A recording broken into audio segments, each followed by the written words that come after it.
नमस्ते अमीगोस। आज की वीडियो में हम बात करने वाले हैं एक ऐसे रीजन के बारे में जो यूजुअली ग्लोबल हेडलाइंस में नहीं होता, ग्रीनलैंड। लेकिन रीसेंट डेवलपमेंट के बाद ग्रीनलैंड अचानक से इंटरनेशनल जियोपॉलिटिक्स का सेंट्रल पॉइंट पे बन गया है। रीजन है डेनमार्क की तरफ से आई एक एक्सट्रीमली स्ट्रॉन्ग वार्निंग, जो मीडिया रिपोर्ट्स में shoot first ask question later जैसे शब्दों के साथ कोट हुई है। ये वार्निंग उस टाइम सामने आई जब वो former US president Donald Trump के नाम के साथ ग्रीनलैंड को लेकर रिन्यूड इंटरेस्ट और डिस्कशन फिर से सरफेस होने लगा। इस स्टेटमेंट ने ग्लोबली एक सीरियस डिबेट छेड़ दी, ग्रीनलैंड की सॉवरेनिटी पर, आर्कटिक रीजन की सिक्योरिटी पर और यूएस यूरोप रिलेशन और ग्रेट पावर राइवलरी पर। तो आज की वीडियो में हम डिटेल में समझेंगे कि ग्रीनलैंड इतना इम्पोर्टेंट क्यों है, डेनमार्क ने इतनी स्ट्रॉन्ग लैंग्वेज क्यों यूज की और क्या ये सिर्फ वर्ड्स का गेम है या फ्यूचर जियोपॉलिटिक्स का एक वार्निंग सिग्नल। तो वीडियो को एंड तक देखिए, क्योंकि ये सिर्फ ग्रीनलैंड की स्टोरी नहीं बल्कि चेंजिंग ग्लोबल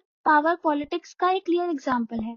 और ये समझना बहुत जरूरी है कि एक्चुअल वार्निंग थी क्या और जो मीडिया में चल रहा है वो कितना रियल है। Shoot first ask question later सुनने में काफी एक्सट्रीम और एग्रेसिव लगता है, लेकिन ग्राउंड रियलिटी इतनी ड्रामेटिक नहीं। ये फेज कोई लिटरल मिलिट्री ऑर्डर या फायरिंग इंस्ट्रक्शन नहीं थे, ये एक स्ट्रॉन्ग रेट्रोकल वार्निंग थी जो डेनिश पॉलिटिक्स और सिक्योरिटी सर्कल में कॉन्टेक्स्ट में बोली गई। इसका सिंपल मतलब था, अगर ग्रीनलैंड की सॉवरेनिटी को अंडरमाइन किया या कोशिश की गई, चाहे प्रेशर के थ्रू हो या पॉलिटिकल इन्फ्लुएंस के थ्रू, तो डेनमार्क उसका डिसाइसिव रिस्पॉन्स देगा। ये स्टेटमेंट वायलेंस सिग्नल करने के लिए नहीं बल्कि एक क्लियर रेड लाइन ड्रॉ करने के लिए यूज की गई। मैसेज एक ही है, ग्रीनलैंड का स्टेटस पे कोई कॉम्प्रोमाइज नहीं होगा।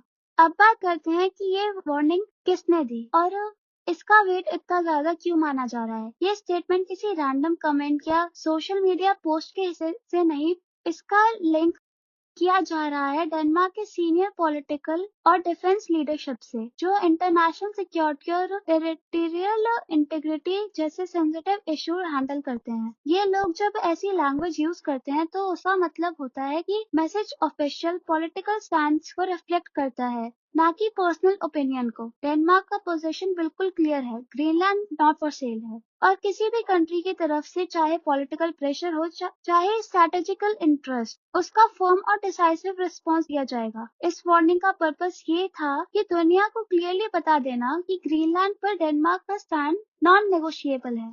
अब ये समझना जरूरी है कि डोनाल्ड ट्रंप इस इशू के सेंट्रल में क्यों है। कुछ सालों पहले जब डोनाल्ड ट्रंप यूनाइटेड स्टेट के प्रेसिडेंट थे, उन्होंने ओपनली सजेस्ट किया था कि अमेरिका को ग्रीनलैंड खरीदने के लिए चाहिए। उन्होंने ग्रीनलैंड को एक स्ट्रैटेजिकल एसेट कहा था, स्पेशली मिलिट्री और सिक्योरिटी पर्सपेक्टिव से। उस वक्त ये प्रपोजल डेनमार्क और ग्रीनलैंड दोनों ने क्लियरली रिजेक्ट कर दिया था, लेकिन ट्रंप की स्टेटमेंट सिर्फ एक आइडिया तक लिमिटेड नहीं रहा। उन्होंने इस सजेशन को काफी सीरियसली रिपीट किया, जिसके बाद कोपेनहेगन में कंसर्न ग्रो होने लगा। अब जब ट्रंप फिर से पॉलिटिकल रेलेवेंट देख रहे हैं, डेनमार्क को ये फियर है कि फ्यूचर में ऐसे आइडिया सिर्फ रेट्रोक नहीं बल्कि रियल प्रेशर में कन्वर्ट हो सके हैं। इसलिए ट्रंप का नाम ग्रीनलैंड कंट्रोवर्सी में फिर से सेंट्रल स्टेज पे आ गया है। अब सबसे इम्पोर्टेंट सवाल, ग्रीनलैंड इतना इम्पोर्टेंट क्यों है? ग्रीनलैंड सिर्फ एक बर्फ से ढका हुआ आइलैंड नहीं, ये वर्ल्ड का लार्जेस्ट आइलैंड है और आर्कटिक रीजन के बीच एक स्ट्रैटेजिकल गोल्ड माइन की तरह पोजीशन है। ग्रीनलैंड की इम्पोर्टेंस कई रीजन से बढ़ जाती है। आर्कटिक शिपिंग रूट्स, जैसे जैसे आर्कटिक आइस मेल्ट हो रही है, न्यू सी रूट्स ओपन हो रहे हैं जो ग्लोबल ट्रेड के लिए गेम चेंजर हो सके हैं। मिसाइल डिफेंस और अर्ली वार्निंग सिस्टम, ग्रीनलैंड का लोकेशन नॉर्थ अमेरिका और यूरोप के बीच मिलिट्री सर्वेलेंस के लिए परफेक्ट है। मिलिट्री प्रेशर और मॉनिटरिंग, आर्कटिक में किसी भी मूवमेंट को ट्रैक करना ग्रीनलैंड के बिना मुश्किल हो जाता है। ग्लोबल पावर प्रोजेक्शन, जो कंट्री ग्रीनलैंड के आसपास इन्फ्लुएंस रहती है, उसका आर्कटिक जियोपॉलिटिक्स पर स्ट्रॉन्ग कंट्रोल होता है। इसलिए जैसे जैसे आर्कटिक का फ्यूचर इकोनॉमिकली और मिलिट्री इम्पोर्टेंट हो रहा है, ग्रीनलैंड की वैल्यू रैपिडली मल्टीप्लाई हो रही है। अब थोड़ा क्लैरिटी लाते हैं, ग्रीनलैंड का पॉलिटिकल स्टेटस एक्चुअली क्या है। ग्रीनलैंड एक इंडिपेंडेंट कंट्री नहीं, लेकिन एक नॉर्मल कॉलोनी भी नहीं है। ये किंगडम ऑफ डेनमार्क का ऑटोनॉमस टेरिटरी है। इसका मतलब ये है कि ग्रीनलैंड अपने इंटरनल मैटर्स जैसे education, health, culture, local governance खुद डिसाइड करता है, लेकिन डिफेंस और फॉरेन पॉलिसी अभी भी डेनमार्क के कंट्रोल में है। इंटरनेशनल लेवल पर लैंड का रिप्रेजेंटेशन डेनमार्क के थ्रू ही होता है। इसलिए अगर कोई भी कंट्री ग्रीनलैंड के स्टेटस को चेंज करने की कोशिश करती है, ये उस पर कंट्रोल एस्टैब्लिश करना चाहती है, तो वो डायरेक्टली डेनमार्क की सॉवरेनिटी को चैलेंज करती है। इससे पॉलिटिकल स्ट्रक्चर की वजह से डेनमार्क का रिएक्शन इतना स्ट्रॉन्ग और फर्म है। अब बात करते हैं डेनमार्क की सिक्योरिटी कंसर्न्स की, जो इस पूरे इशू का कोर है। डेनमार्क के लिए ग्रीनलैंड सिर्फ एक टेरिटरी नहीं बल्कि किंगडम का नॉन नेगोशिएबल हिस्सा है। अगर कोई भी कंट्री ग्रीनलैंड को परचेज, प्रेशर या कंट्रोल करने की बात करती है, तो डेनमार्क इसे डायरेक्ट थ्रेट के तौर पर देखता है।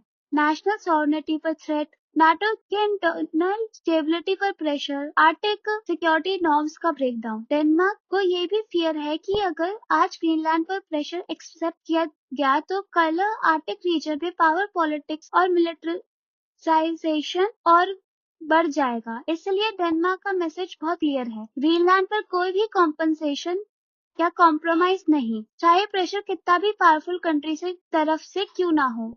अब सबसे इम्पोर्टेंट क्लेरिफिकेशन ये आती है, क्या ये वार्निंग लिटरली वॉर की तरफ इशारा करती है? शॉर्ट आंसर है नहीं। Shoot first ask question later, ये सिंपल पॉलिटिकल फेज था, ना कि कोई एक्चुअल मिलिट्री कमांड या फायर इंस्ट्रक्शन। इसका पर्पस ये था कि डेनमार्क अपनी रेड लाइन क्लियरली ड्रॉ कर सके और ये सिग्नल दे सके कि ग्रीनलैंड का स्टेटस के साथ कोई एम्बिगुइटी या नेगोशिएशन पॉसिबल नहीं है। मीडिया हेडलाइंस ने ये इस फेज को थोड़ा सेंसेशनल बना दिया, जिससे कॉन्फ्लिक्ट का इंप्रेशन क्रिएट हो, लेकिन ग्राउंड रियलिटी ये है कि ये स्टेटमेंट पॉलिटिकल मैसेज जिनका हिस्सा थी, ना कि आर्म कॉन्फ्लिक्ट का सिग्नल। सिंपल वर्ड्स में ये वार्निंग डिटेरेंस के लिए थी, एस्केलेशन के लिए नहीं। अब ये समझना भी जरूरी है कि डेनमार्क और यूनाइटेड स्टेट्स का रिलेशन कैसा है। डेनमार्क और यूएस क्लोज स्ट्रैटेजिक एलाइज है। दोनों कंट्रीज नाटो मेंबर्स हैं और डेकेड से मिलिट्री, इंटेलिजेंस और सिक्योरिटी कोऑपरेशन करते आए हैं। लेकिन अलायंस का मतलब ये नहीं होता कि हर इशू पर एग्रीमेंट हो। जब बात टेरिटरी और सॉवरेनिटी की आती है, तो हर कंट्री अपने नेशनल इंटरेस्ट को प्रायोरिटी देती है। इस केस में भी डेनमार्क ने क्लियरली ये मैसेज दिया है कि चाहे यूएस कितनी भी स्ट्रॉन्ग एलाई क्यों ना हो, ग्रीनलैंड का स्टेटस पर कोई कॉम्प्रोमाइज नहीं होगा। ये दिखाता है कि इवन स्ट्रॉन्ग एलाइज के अंदर भी सीरियस डिसएग्रीमेंट हो सकते हैं और सॉवरेनिटी का इशू हमेशा रेड लाइन होता है। अब इस इशू को नाटो के एंगल से समझना भी जरूरी है। डेनमार्क और यूएस दोनों नाटो अलायंस के हिस्से हैं और नाटो के अंदर मेंबर कंट्रीज के बीच मिलिट्री कॉन्फ्लिक्ट अनथिंकेबल मानी जाती है। इसलिए डेनमार्क इस की तरफ से जो स्ट्रॉन्ग लैंग्वेज यूज की गई वो आर्टिकल और पॉलिटिकल थी, ऑपरेशनल या मिलिट्री नहीं। ये वार्निंग का पर्पस कॉन्फ्लिक्ट स्टार्ट करना नहीं बल्कि एक क्लियर बाउंड्री सेट करना था। ये अलायंस के अंदर भी टेरिटरी इंटीग्रिटी पर कॉम्प्रोमाइज नहीं होता।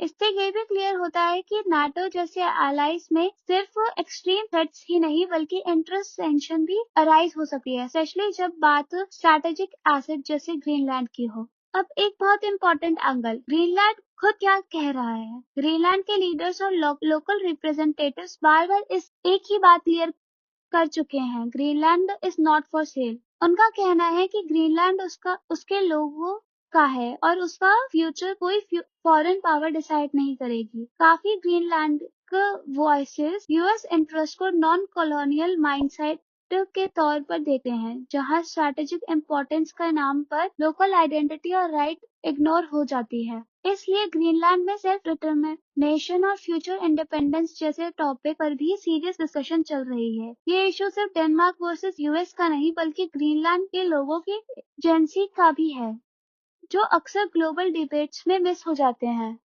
अब इस पूरे इशू को बिगर ग्लोबल पिक्चर के साथ जोड़कर समझना जरूरी है। आज आर्टिक रीजन सिर्फ बर्फ और रिसर्च का एरिया नहीं रहा, ये धीरे धीरे मिलिटराइजेशन और ग्रेट पावर कंपटीशन का सेंटर बन रहा है। रशिया, चाइना और यूएस तीनों अपने मिलिट्री और स्ट्रैटेजिक प्रेजेंस आर्टिक के आसपास बढ़ा रहे हैं। रशिया ने आर्टिक में बेसिस और पेट्रोल्स एक्सपैंड करने शुरू कर दिए हैं। चाइना खुद को नियर आर्टिक पावर कहकर इन्वेस्टमेंट और रिसर्च के थ्रू एंट्री ले रहा है और यूएस के लिए आर्टिक का मतलब है नेशनल सिक्योरिटी और अर्ली वार्निंग एडवांटेज। इस कॉन्टेक्स्ट में डेनमार्क की वार्निंग को सिर्फ ट्रम्प का स्टेटमेंट का रिएक्शन नहीं बल्कि आर्टिक पावर स्ट्रगल का पार्ट समझना चाहिए। ग्रीनलैंड यहाँ एक स्ट्रैटेजिक चेस पीस बन जाता है जिसके लेकर हर मेजर पावर अलर्ट और कॉशियस है।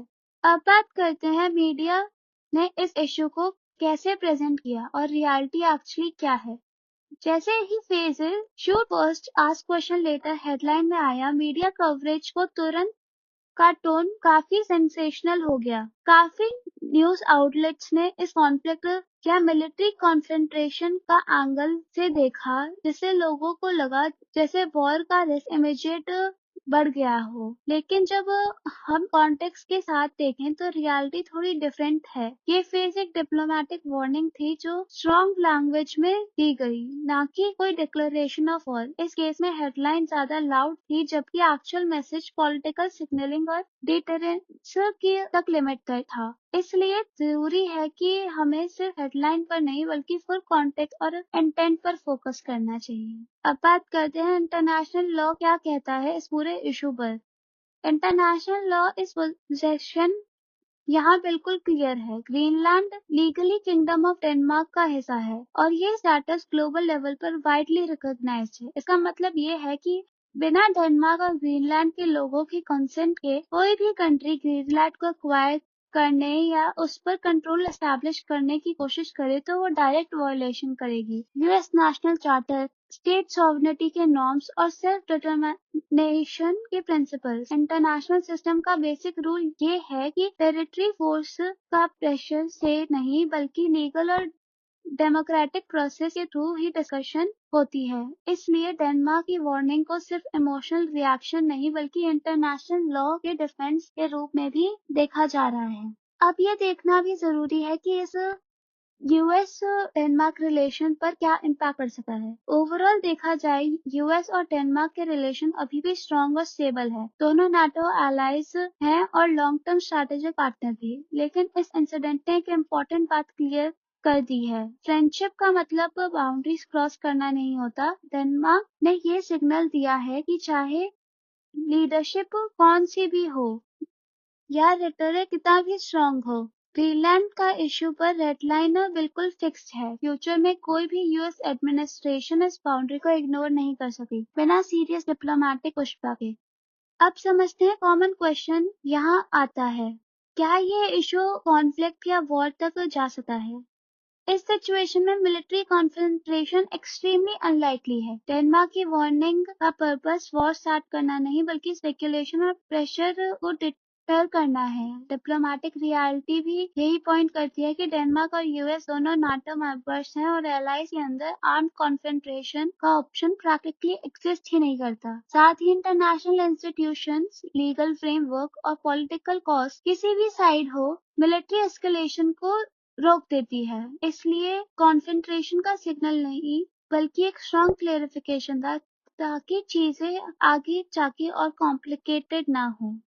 अगर हम थोड़ा पीछे हटकर देखें तो ये एक बिगर ग्लोबल ट्रेंड को रिफ्लेक्ट करता है। आज के टाइम पर कंट्रीज अपनी सॉवरेनिटी और स्ट्रैटेजिक इंटरेस्ट को प्रोटेक्ट करने के लिए डायरेक्ट और शार्प लैंग्वेज यूज करती है। अर्ली डिप्लोमेसी ज्यादा सटल होती थी, लेकिन अब ग्लोबल पॉलिटिक्स में कंपटीशन भी बढ़ चुका है, चाहे वो आर्टिक हो, साउथ चाइना सी हो या ईस्टर्न यूरोप। ग्रीनलैंड का इशू ये दिखाता है कि ज्योग्राफी फिर से स्ट्रॉन्ग पावर डिफाइन कर रही है। जो रीजन पहले रिमोट माने जाते थे आज वो स्ट्रैटेजिक हॉटस्पॉट बन रहे हैं। डेनमार्क की स्ट्रॉन्ग वर्डिंग सिर्फ ट्रम्प का स्टेटमेंट का रिएक्शन नहीं थी बल्कि एक सिग्नल था कि आज की दुनिया में कंट्रीज एम्बिग्युइटी नहीं छोड़ना चाहती। सिंपल वर्ड्स में ये एक न्यू एरा ऑफ जियोपॉलिटिक्स है जहां क्लियरिटी और फर्मनेस डिप्लोमेसी का हिस्सा बन चुकी है।